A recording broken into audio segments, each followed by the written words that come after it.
heavy, bored.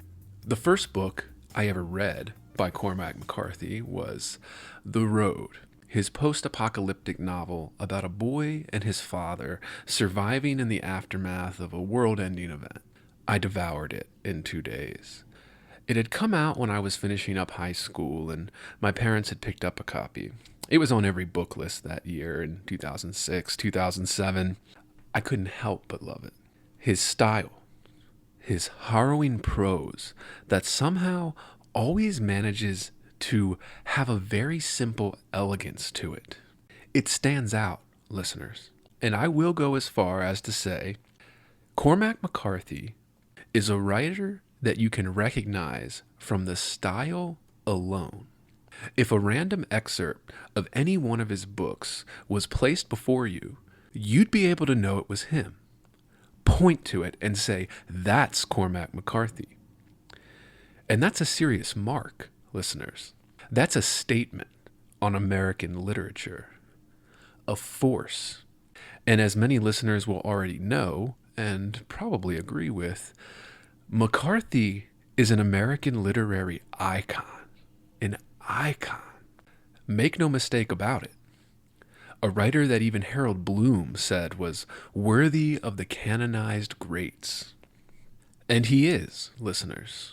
He most definitely is. What McCarthy has done for the elevation of the Western in American literature cannot be overstated. He is the bar. If you are attempting to write even a vaguely Western-style novel, you are competing with Cormac McCarthy. And if I haven't been clear already, let me make it perfectly clear. Yes, he is a living master of the craft, listeners. Pick up any book by him and enjoy yourselves for a few days. Even his lesser works. You won't be disappointed. But this brings us to today's episode. The Cormac McCarthy novel that we came here to discuss. The Crossing, the second book in his now infamous Border trilogy, is the topic of today's podcast. And I'm glad that I was finally able to read a book that I want to endlessly praise. And of course, criticize just a little. I have a fat paperback edition of the Border trilogy, all 3 novels in one, All the Pretty Horses, The Crossing, and Cities of the Plain, which, of course, will be linked in the description of this episode, listeners. I've said before on the podcast that I love a big fat book with multiple novels in it, and this one is no different. A good way to be able to read the entire trilogy at once. And there's actually a funny story about this particular book. I first picked up a cheap copy of this exact book, the Border trilogy, with all 3 novels in it, many years ago. About 10 years or so, I believe. And I brought it with me on a flight from Houston to Baltimore. I like to bring multiple books with me on longer flights, as a 200-page novel can easily be read in a 4-hour flight or so, and I like to have options, listeners. My wife was with me, though I don't think we were even engaged at the time, and I was in the middle of All the Pretty Horses, the first novel in this Border trilogy. And at some point, I was carrying the fat paperback with me through the airport, in a rush, of course, my carry-on bag hanging off my shoulder, wheeling the large suitcase my wife and I shared at the time. And as we were leaving the airport, we went to a parking meter to pay for our parking, and I sat the book on top of the meter as I was fuddling with my credit card, anxious to get home. I hate flying, listeners. In fact, I hate travel in general. But of course, I do what I have to do. Even if I'm grinding my teeth together from the moment I step into the airport to the moment I get home. Anyway, in a rush, I paid for the parking, took my ticket out of the machine. A long line was forming behind us. There are never enough machines at rush hour, listeners, and I was grinding my teeth, anxious to get home. I left the book on top of the machine. At the BWI airport, my bookmark still in it. Long story short, I rebought the book, the same edition, used, very cheap, and it is in less than ideal condition, I must say. It appears to be a former library book, listeners, but I brought it with me on another flight recently, back home, and restarted it. I read All the Pretty Horses, the first novel in the trilogy, on the plane, and loved it. And as I started the second book, The Crossing, I decided I should do an episode on at least one of these novels. But of course, I'm a completist, and I want to do an episode on each of the novels to complete the trilogy. But unfortunately, on a plane, I didn't prepare for All the Pretty Horses, so I will have to forego that idea as much as it pains me. But I did want to talk about this novel, listeners, The Crossing from 1994. And while I admit it may not be as good as, say, All the Pretty Horses, it is still a damn good novel. A coming-of-age story following Billy Parham, a 17-year-old boy, back and forth again over the border between mostly Texas and New Mexico into Mexico itself in the 1940s. Billy is lost, looking for something. Like all young men, angry and not knowing why, dragging a wolf over the border to Mexico to set it free. Not exactly sure himself why he's doing it, while growing to love the animal in a way, and the animal loving him back. And that's something brilliant about McCarthy's writing. While very masculine, it captures the unknowns so well, the uneasiness, the searching. Even a book like The Road has elements of this, despite its bleakness. But while reading this entire trilogy, I couldn't help but think back to Larry McMurtry's Thalia, Texas trilogy.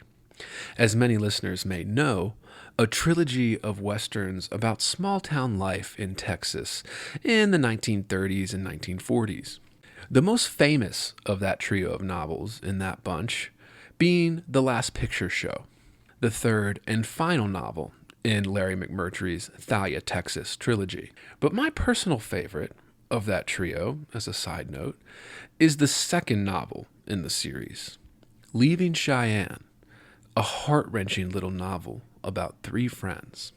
A very simple Western novel that brought me to tears when I read the ending, as McMurtry is so good at capturing the heart of things, the tragedy in even the smallest details. But more importantly, the way he captures the simple-minded folk of a rural world, characters that can't even begin to contemplate large philosophical musings that are always present in literary novels. And I admit, listeners, there is something about a small-town life, a rural life, that automatically creates fascination. Perhaps it's in the romantic nature of it. Tight-knit small communities where everyone knows everyone, and that leads to small happenings setting the towns ablaze somehow, in gossip of some sort or the other. Or maybe it's just a good vehicle to drive drama, technique. Whatever the device, McCarthy manages to capture the same thing in all of his characters. In fact, I'd hold up McCarthy and McMurtry as writers who write about those specific types of rural backwoods characters better than anyone else. Cowboys, loners, losers. Especially the way the characters have a limited self-expression to them.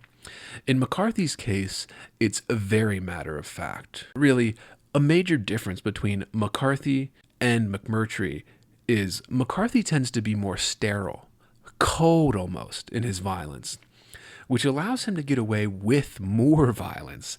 As readers of Blood Meridian, what many call McCarthy's masterpiece, will be well aware of, where Larry McMurtry's style is more tender, heartbreaking. But it's this coldness in McCarthy's work that makes it stand out. The violence always very sterile, so matter of fact.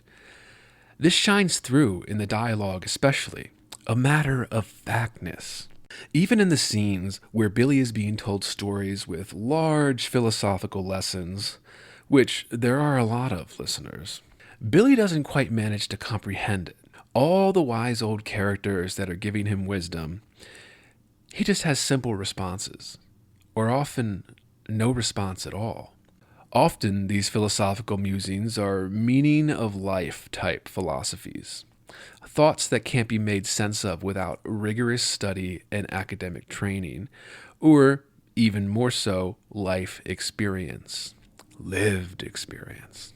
But Billy's response, or lack of response, to these philosophical musings has a realism to it. Something that McCarthy is widely praised for, of course, but it's a marvelous blend of what I hesitate to say is simple-minded, but not stupid. The exchanges almost break your heart in the way they come off. Billy not knowing what to do, unable to grapple with the unfairness of every situation he finds himself in.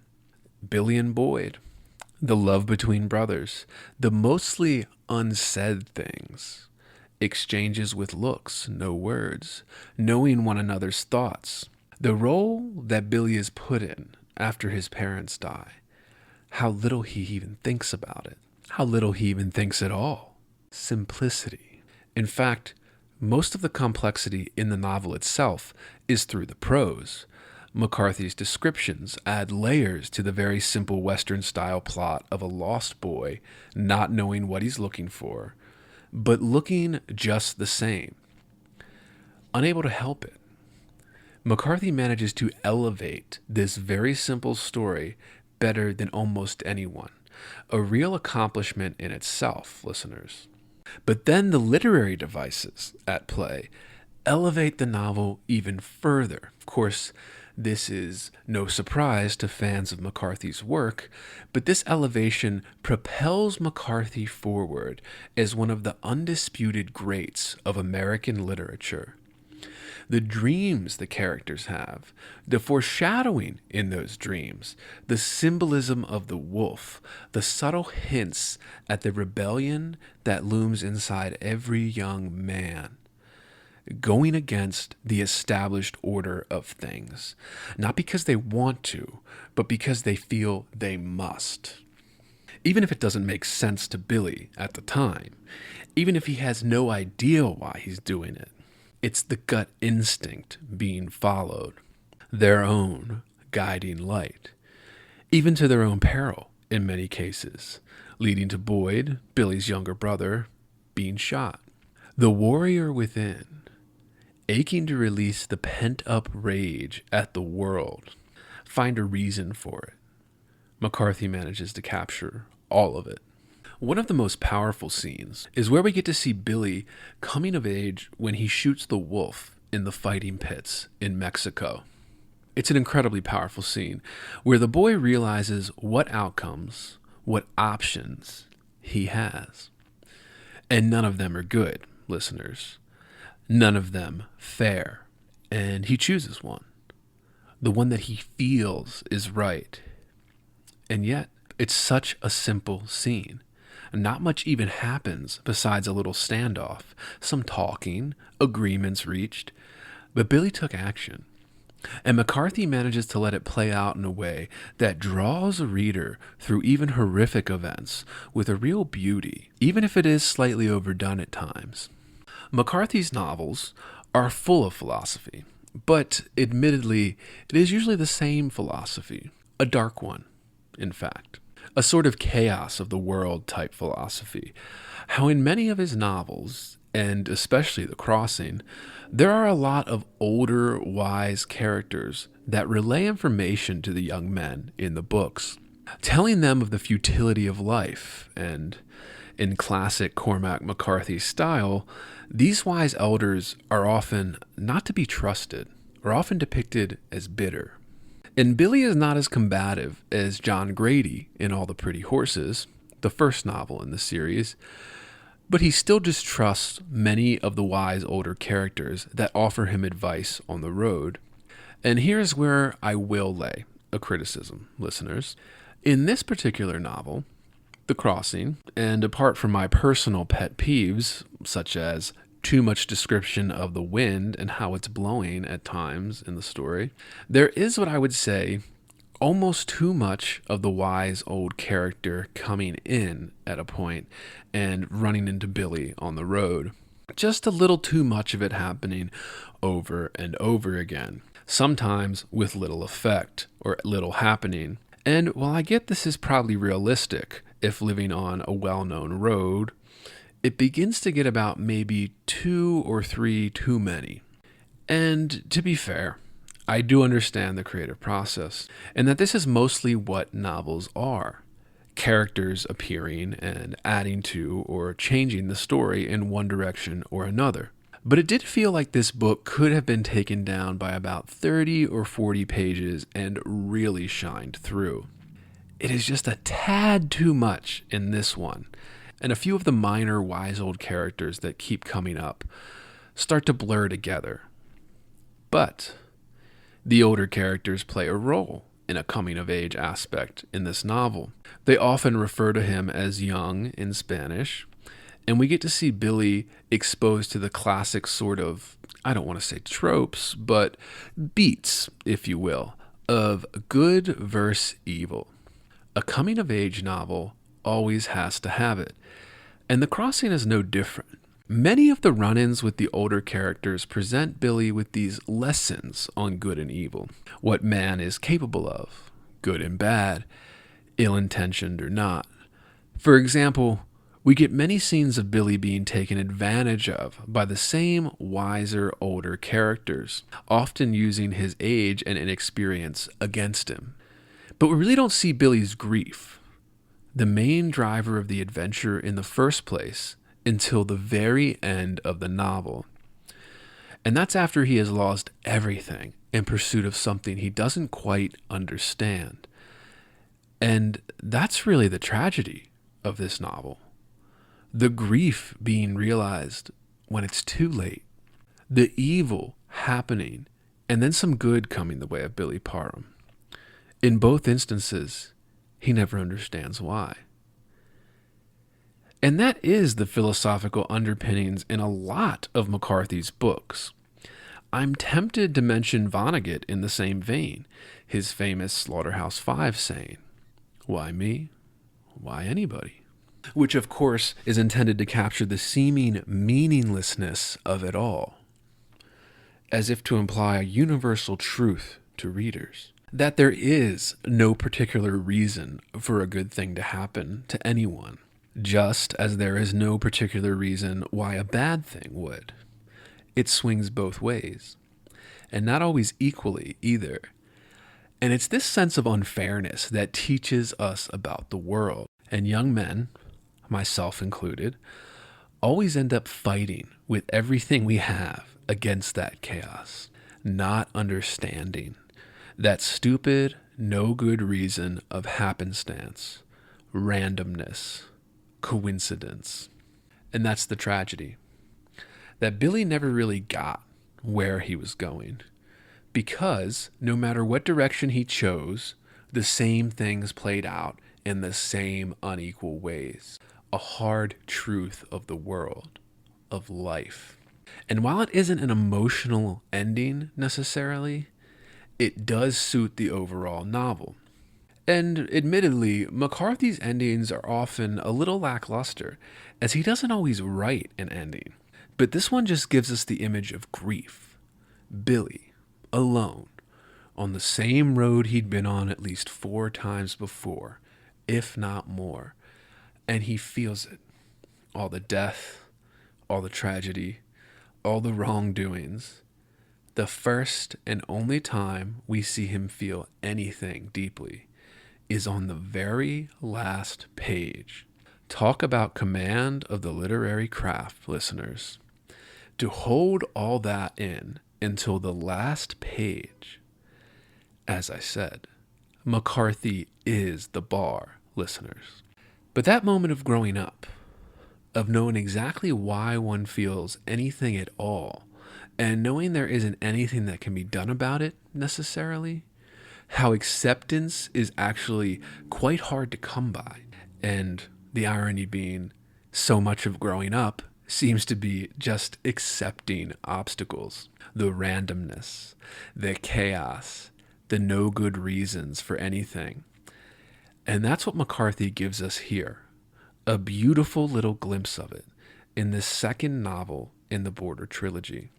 A tragedy stifled under the weight of the character being too young and too inexperienced to fully understand, until he does. Inner. Resources. American resources. Being bored? Some activities are intentional, right? It shows such a lack of gratitude for life. Bored. I aspire to boredom, I should say. Bored.